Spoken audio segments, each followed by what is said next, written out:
রহমানির রহিম। নাজাসাত কত প্রকার ও কি কি?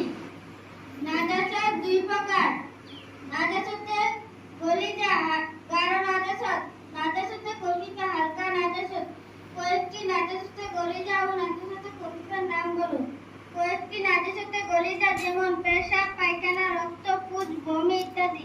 কয়েকটি নাজাসাতে খফিফা যেমন গরু ও ছাগলের পেশাব, নাক, জিল ইত্যাদি বিষ। শরীরে বা কাপড়ে নাজাসাত লাগলে কি করতে হয়? শরীরে বা কাপড়ে নাজাসাত লাগলে তা ধুয়ে পরিষ্কার করতে হয়। নাজাসাত পরিষ্কার না করলে কি হয়? নাজাসাত পরিষ্কার না করলে ওযু, নামাজ ইত্যাদি কোনো ইবাদতই সিদ্ধ হয় না। পরিষ্কার পরিচ্ছন্নতা কিসের অঙ্গ? পরিষ্কার পরিচ্ছন্নতা ঈমানের অঙ্গ। পরিষ্কার পরিচ্ছন্নতার উপকারিতা বলো। আল্লাহ তাআলা পরিষ্কার পরিচ্ছন্নতাকে পছন্দ করেন।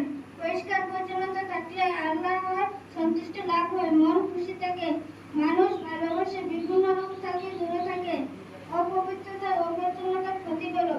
আল্লাহ তাআলা অপবিত্র অপরিচ্ছন্নতা পছন্দ করে না।